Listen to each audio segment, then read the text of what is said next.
여러분 안녕하십니까? 헬로티비 주말 뉴스입니다. 사회적 거리 두기가 1단계로 낮아지면서 초중고등학교가 대면 수업을 재개했지만 대학가는 여전히 비대면 수업을 지속하고 있습니다. 일부 실험 실습 과목은 대면 수업을 하고 있지만 코로나19로 줄어든 학생 탓에 대학가 상권이 벼랑 끝으로 내몰리고 있습니다. 이하영 기자입니다. 경산의 한 대학가. 평일 점심시간인데도 한산합니다. 예전 같으면 줄을 서서 기다릴 만큼 바빴던 식당이지만 손님이 뜸합니다. 하루 유동인구가 수만 명에 달하던 이 거리가 텅 비었습니다. 비대면 수업이 지속되면서 학생들의 발걸음이 크게 줄었습니다. 인근 식당도 사정은 마찬가지입니다. 줄어든 학생 탓에 직원들을 다 내보내고 혼자서 겨우 버티고 있습니다. 코로나로 대학가가 제일 피해가 큰 것 같아요. 왜냐하면 학생들이 비대면이라 학생들이 아예 안 오니까. 그래서 학기 중에는 점심시간이면 그냥 꽉 차서 그냥 홀에 알바, 또 홀 서빙 2명, 주방에 1명 이런 식으로 이렇게 운영을 했었는데 지금은 저 혼자서도 전체 하루에 뭐 대여섯 팀밖에 안 오기 때문에 빈 방을 찾아보기 어려웠던 원룸촌도 타격이 큽니다. 학생들의 수요가 거의 없어 골목길이 썰렁하기만 합니다. 지금 2학기 학사 일정이 이제 1, 2학년들은 비대면 수업으로 가는 바람에 지금 1, 2학년들이 방을 구해야 되는데 지금 그 학생들이 지금 방을 다 안 구했어요. 그리고 심지어 타지에 있던 학생들도 지금 이제 원래는 이제 여름에 구했다가도 한두 달 있다가 나간 학생들도 있고, 그리고 지금은 말 그대로 여기는 이제 비수기 상태거든요. 그래서 보는 12월 달부터 이제 내년 봄까지 또 다시 성수기인데 또 그때까지 기다려 봐야 돼요. 사회적 거리 두기는 1단계로 완화됐지만 대학가는 여전히 비대면 수업이 계속되면서 주변 상권이 회복될 기미를 보이지 않고 있습니다. 헬로티비 뉴스 이하영입니다. 팔공산 관광 활성화를 위해 대구시가 팔공산에 구름다리를 놓겠다 나섰는데요. 시민단체들은 환경 파괴를 이유로 이에 맞서고 있습니다. 착공을 앞두고 있는 가운데 개발이냐 보존이냐 구름다리를 둘러싼 찬반 논란이 끊이지 않고 있습니다. 권미경 기자입니다. 잠정 중단되어 있던 팔공산 구름다리 건설 사업에 다시 시동이 걸렸습니다. 팔공산 구름다리는 폭 2m, 길이 320m로 케이블카 정상과 낙타봉을 연결합니다. 대구시는 구름다리가 들어서면 팔공산을 찾는 발길이 늘어나는 것은 물론 노약자와 장애인 등 교통약자들도 편하게 팔공산의 풍경을 즐길 수 있다 설명합니다. 코로나19로 관광객이 크게 줄어들어 어려움을 겪고 있는 팔공산 인근 상인들도 구름다리 건설을 반기는 분위기입니다. 코로나가 원래 발병이 돼가지고 현재는 굉장히 심각한 지경까지 와 있습니다. 현재 거의 수십 배에 달하는 관광 인구가 유입이 된다고 보고 있기 때문에 저희들 지역민들로서는 굉장히 반기고 기대를 하고 있습니다. 하지만 반대도 만만치 않습니다. 시민단체들은 환경과 생태계 파괴를 우려하고 있습니다.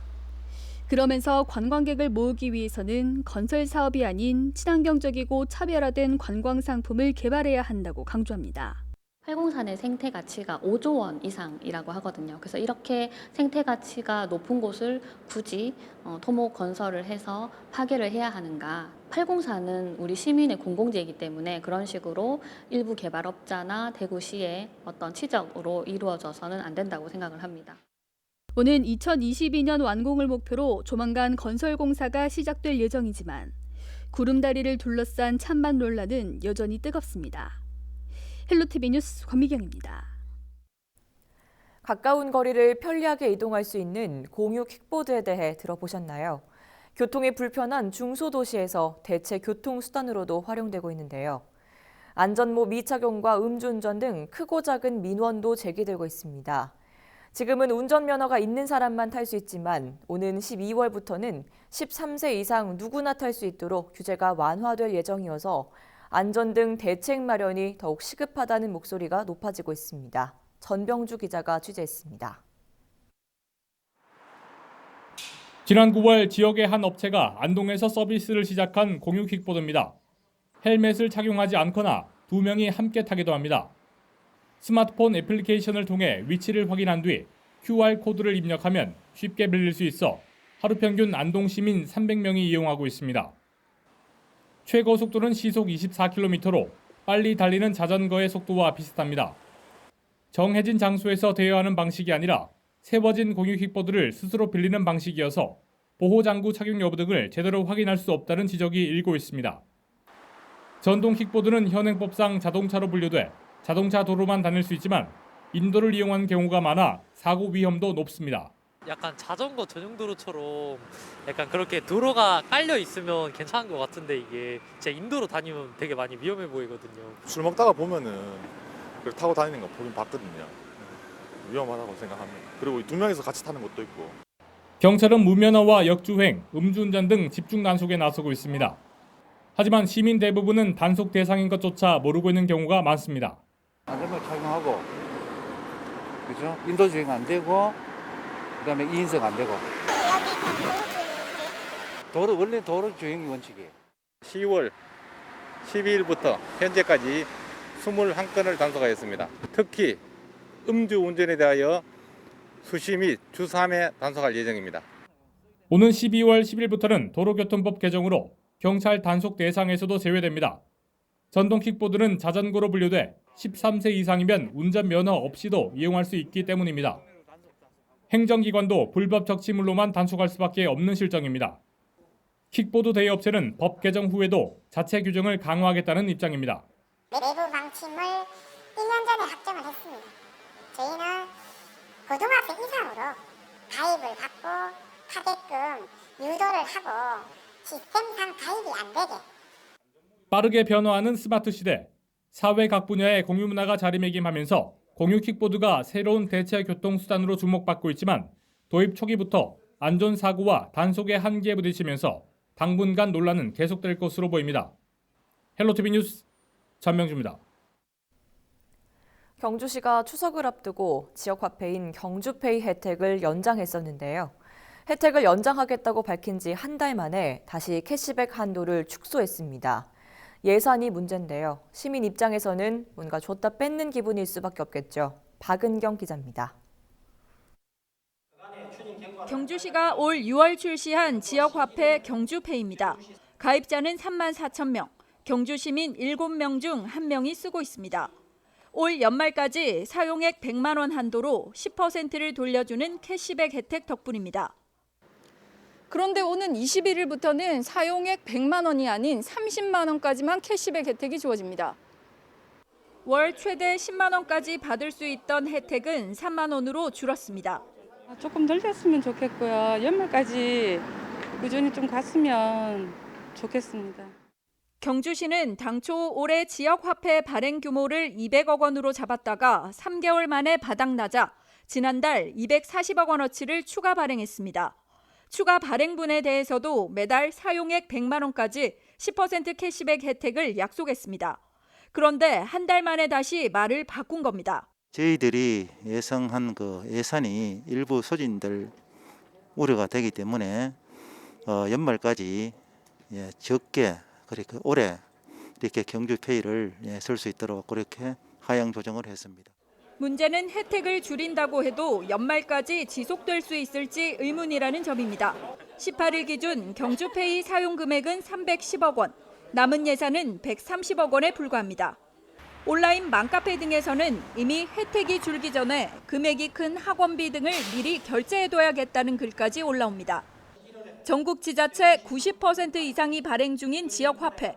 일단 만들고 보자는 식이 아닌 지속 가능한 운영 방안에 대한 고민이 필요한 시기입니다. 헬로티비 뉴스 박은경입니다. 찬바람이 불 때 맛볼 수 있는 포항의 명물 꽁치 과메기도 올해는 악재를 피할 수 없을 것 같습니다. 코로나19 여파도 있는 데다 가장 중요한 꽁치 어획량이 크게 줄어 공급이 늦춰질 것으로 보이는데요. 이렇게 되면 가격도 오를 수밖에 없겠죠. 윤경보 기자의 보도입니다. 포항 구룡포의 한 과메기 덕장. 지난해 이맘때만 해도 건조대가 과메기로 가득 찼지만 올해는 사정이 다릅니다. 과메기의 주 원료인 꽁치의 어획량이 크게 줄어들었기 때문입니다. 지난해도 꽁치 사정은 좋지 못했는데 이렇다 보니 매년 꽁치 과메기 생산량은 줄고 있습니다. 실제로 지난 2013년 5,700여 톤에 달했던 포항 과메기는 2017년 3,200여 톤, 2018년 2,500여 톤에 이어 지난해는 2,000톤을 겨우 넘겼습니다. 문제는 원료 공급이 미뤄지다 보니 생산 자체도 늦어지고 있는 겁니다. 10월 한 중순경에서부터 과메기를 해야 하는데 올해는 한 20일 정도 더 늦어지는 것 같고요. 운반선이 11월 초에 들어온다 하니까로 걱정도 많이 되고요. 외국인 근로자들도 지금 이번 주 토요일부터 와 있어야 되는데 사정이 이렇다 보니 주요 판매처인 전통시장에서도 과메기를 찾아볼 수 없습니다. 예년 이맘때 사갔던 손님이 다시 찾아들고 있지만 정작 팔 물건이 없다 보니 헛걸음입니다. 지난주에도 많이 왔어요. 왔는데 뭐 있어야 팔지 없는데 왜 팔? 과메기가 없다. 원료가 없다. 구룡포 과메기 사업 협동조합도 대책 마련에 나섰습니다. 올해부터는 오프라인 마케팅보다는 온라인 마케팅에 주력하고 꽁치 물량이 부족할 경우 청어 과메기 생산을 늘릴 계획입니다. 전년도 대비가 의영향이 한 60% 정도 수준밖에 안 되고 있으며 앞으로 조업이 잘 될 것이라고 기대하고 있습니다. 해마다 원재료 부족으로 인한 생산량 감소가 지속되면서 올해 과메기 가격도 지난해보다 10% 정도 오를 것으로 예상됩니다. HCN 뉴스 윤경보입니다.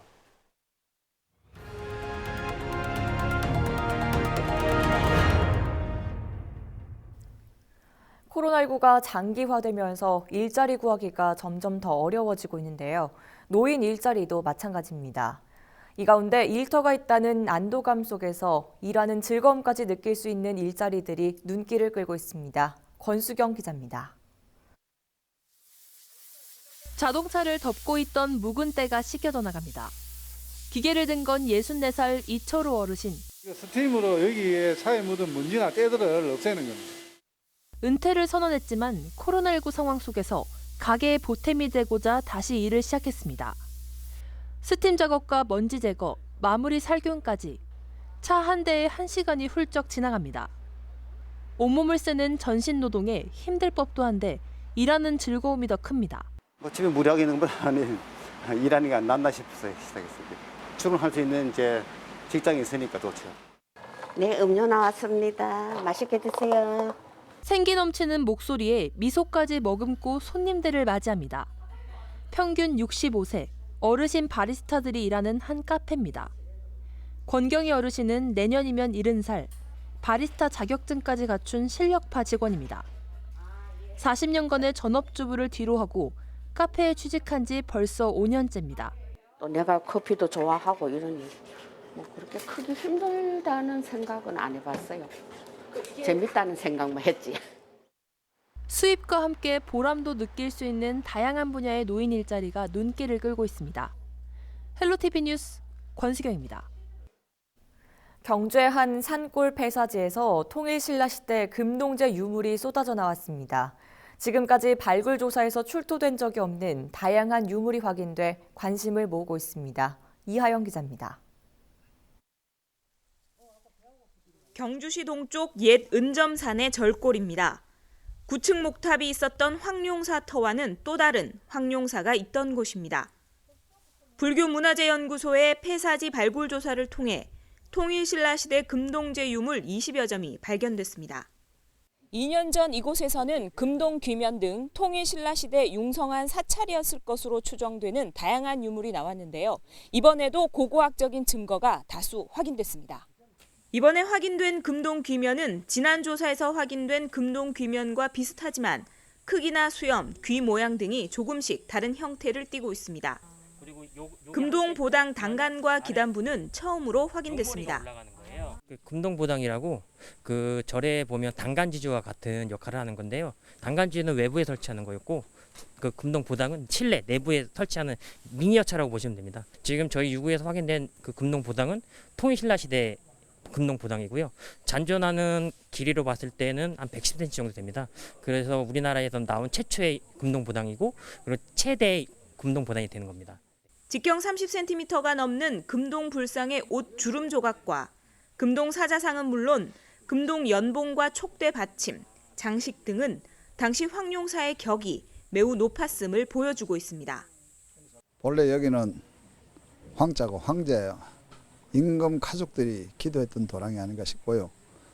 이 산중에 보다시피 돌아오시면 요새 같은 산중입니다. 그래서 옛날에 황실에서 직접 기도를 할 수 있는 도랑을 만드는 대웅전이나 기타 등등 사찰, 규격을 갖춘 사찰이기 때문에 아주 오래된 유물이 지금까지 남아있다는 것은 전국적으로 한 번도 발굴되지 않은 획기적인 문화유산이고. 통일신라시대 화려한 금속 공예와 건축 기술이 집약된 유적인 황룡사터. 앞으로 정비 복원 등을 통해 새로운 경주 지역의 대표 불교 문화유적이 될지 주목됩니다. 헬로티비 뉴스 이하영입니다. 해마다 산업 스파이로 인해 기업의 핵심 기술이 유출되는 사례가 늘고 있습니다. 이직이 잦은 중소기업의 피해가 큰데요. 지역 기업들의 핵심 기술 유출을 막기 위해 경북도 의원들이 전국 최초로 연구단체를 만들었습니다. 전병주 기자가 취재했습니다. 최근 6년간 국내 기업의 핵심 기술 650여 건이 외부로 유출됐습니다. 직원들이 퇴사 후 동종업계로 이직하면서 제조나 설비 기술, 도면 등 주요 정보를 몰래 빼간 겁니다. 특히 직원들의 이직이 잦은 중소기업의 피해가 컸습니다. 전체 피해 기업의 89%가 영세한 중소기업이었는데 한 해 평균 피해 금액만 50조 원에 달합니다. 대구 경북은 매년 10여 건의 기술 유출 피해가 발생하고 있습니다. 경북도 의회는 지난 8월 전국 지자체 최초로 산업보안정책연구회를 만들었습니다. 경북 지역 국가산업단지에 기업 유치가 절실한 상황에서 먼저 탄탄한 산업보안 환경을 만들겠다는 겁니다. 앞으로 우리 그 포항이라든지 구미 산단요 상당히 기업이 많은데 거기에 대한 아주 인력이라든지 기술 이런 부족이요 지방에서 상당히 열악한 상태입니다. 중앙 그 학술협회하고 그리고 그 관계 교수님들하고 상의하셔가지고 15일 열린 최종 영역 보고회에서는 도내 중소기업의 실태 조사와 함께 지역 대학의 산업보안학과를 신설하는 내용이 논의됐습니다. 물리보안과 관리적 보안, 정보보안에 관련된 학과의 전공자들이 지역사회뿐만 아니라 중앙부처 또 대기업, 중소기업의 전문가로 갈 수가 있습니다. 지자체에서 이제 발빠르게 움직이는 한번 모은 사례가 되지 않을까. 경북도는 홀로그램 기술 개발과 차세대 배터리, 스마트 산단 등 지역 과학산업 분야 2조 원 규모의 공모 사업에 선정되었습니다. 기업 유치의 마중물이 될 산업보안 환경 조성에 관심이 쏠리는 가운데 핵심 기술 유출을 막기 위한 지역 정치권의 발걸음이 빨라지고 있습니다. 헬로티비 뉴스 전병주입니다. 진드기에 물려 감염되는 중증 열성 혈소판 감소 증후군 SFTS 환자가 늘고 있어 바깥 활동에 주의하셔야겠습니다. SFTS는 작은 소피 참진드기에 물린 후 최대 2주간의 잠복기를 거쳐 고열과 구토, 설사 등의 증상이 나타나는 감염병으로 예방 백신이 없고 심하면 사망에 이를 수 있습니다. 올해 경북에서는 19일 기준으로 28명의 환자가 발생했고 이 가운데 6명이 숨졌습니다. 경상북도는 야외 활동 시에는 긴 옷을 입고 풀밭에 앉거나 눕지 않도록 주의를 당부했습니다. 가을철 산에서 난 야생 버섯을 함부로 먹었다가는 위험할 수 있습니다. 행정안전부의 자료를 보면 최근 5년 동안 독버섯이나 독초로 인한 식중독 사고는 6건, 관련 환자는 41명 발생했습니다. 국가표준 버섯 목록을 보면 우리나라에는 2,123종의 버섯이 자라고 있는데 이 가운데 먹을 수 있는 것은 20% 정도로 나머지 80%는 독이 있거나 먹어도 되는지 확실하지 않은 종류입니다. 전문가는 야생 버섯에 대한 잘못된 민간 속설만 믿었다가는 자칫 위험할 수 있다며 주의를 당부했습니다. 10월과 11월 마지막 수요일 문화가 있는 날 전국 국립자연휴양림이 무료로 개방됩니다. 또 10월 문화가 있는 날에는 운문산과 대야산, 청옥산 등 대구 경북 지역 국립자연휴양림 5곳에서 재즈와 마술, 뮤지컬 등 다양한 공연도 함께 열립니다.